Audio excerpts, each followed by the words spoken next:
নরসিংদী 4 আসনের জন্য সেখানকার জনগণের জন্য কি কি কাজ করবেন যদি একটু বলেন। দেখেন, আমাদের অনেক সীমাবদ্ধতা আছে। হ্যাঁ, আর সীমাবদ্ধতা থেকে প্রতিশ্রুতি অনেক কিছু দেয়া যায়। আমাদের কবি আগে বলতো যে আমাদের দেশে সেই ছেলে কবে হবে, কথায় না বড় হয়ে কাজে বড় হবে। আমি কাজ করতে চাই। আমাদের প্রত্যেকটা সেক্টর ভঙ্গুর আছে।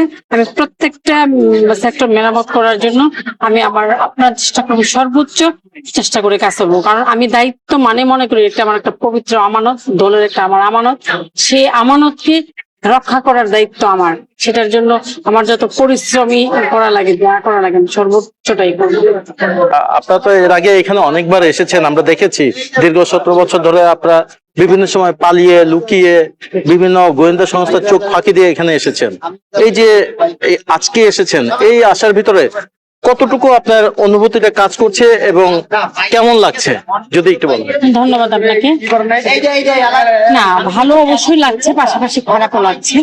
কারণ বাংলাদেশের যে সবচেয়ে জনপ্রিয় নেত্রী, যার সাথে দীর্ঘদিন আমার কাজ করার সৌভাগ্য হয়েছে, আমাদের কাজ করার সৌভাগ্য হয়েছে, সেই নেত্রী আজ এই আলোকিত বাংলাদেশের জন্য, একটি গণতান্ত্রিক বাংলাদেশের জন্য, মানুষের ভোটাধিকার ফিরিয়ে দেওয়ার জন্য তিনি কিন্তু কাজ করেছেন।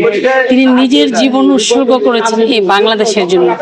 উনি নিজের দুটো সন্তানকে কিন্তু সেদিন দিয়ে দিয়েছিলেন, বলেছিলেন এই দেশের 17 কোটি মানুষই আমার সন্তান। তো এই নেত্রীর ত্যাগের বিনিময়ে আজকে কিন্তু আমরা একটি আলোকিত বাংলাদেশে আসছি। কিন্তু আনন্দ আরেকদিকে প্রাপ্তি হচ্ছে আমাদের বিএনপি চেয়ারম্যান মাননীয় প্রধানমন্ত্রী জনাব তারেক রহমানকে আমরা পেয়েছি। এটা অবশ্যই একটা আশার জায়গা, ভালো লাগার জায়গা, ভালোবাসার জায়গা। উনার নেতৃত্বে এই বাংলাদেশ এগিয়ে যাবে। উনি শুধু, আমি মনে করি, বাংলাদেশই না, উনি দক্ষিণে এসে নেতৃত্ব দিবেন।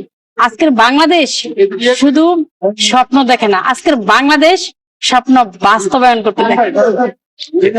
আপনারা যাকে রাজনৈতিক ভাবে যাকে মা হিসেবে ডাকতেন, সেই মার পাশে দাঁড়িয়ে আছেন। হয়তো বা এর আগে যখন তিনি ছিলেন, বেঁচে ছিলেন, হয়তো আপনি তার ডান পাশে বা বাম পাশে দাঁড়াতেন। এই যে অনুভূতিটা, আজকে দাঁড়িয়েছেন তার সামনে, এভাবে কেমন লাগছে সেই বিষয়টা?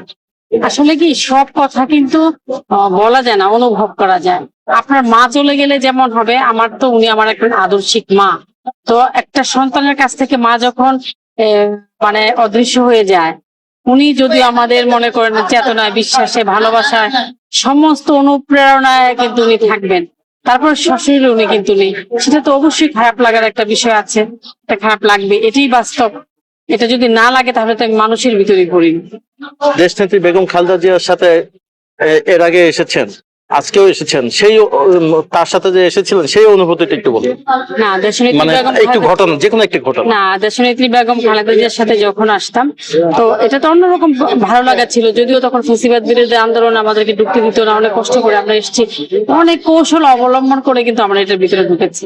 তারপর ম্যাডাম যখন এখানে মানে মিলাদ করতো, দেখা গেছে কি ম্যাডামের পায়ের নিচে আমরা বসতাম, দেখা যায় এমনও হয়েছে ধাক্কাধাক্কি, বাট ম্যাডাম কিন্তু ঠিকই ডাক দিয়ে কিন্তু সামনে আমাদের বসিয়েছে, আমরা বসেছি, মিলাদ পড়েছি।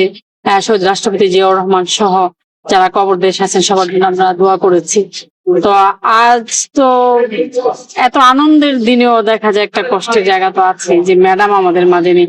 আজকে যদি এই ম্যাডাম থাকতেন, এই ম্যাডাম, আমি তো মনে করেছিলাম ম্যাডাম সংসদে থাকবেন আমাদের মাননীয় প্রধানমন্ত্রী তারেক রহমান পাশে আমরা থাকবো। কিন্তু দুর্ভাগ্যভাবে আজকে আল্লাহ, এখানে তো সবারই যেতে হয়, এটা তো আপনার আমার হাতের কিছু নেই। যদিও তাকে স্লো পয়জনিং করে ফেসিবাদী সরকার তাকে মৃত্যুর পথে ঠেলে দিয়েছে, এটা শুধু বাংলাদেশ না, সারা পৃথিবীর মানুষ জানে।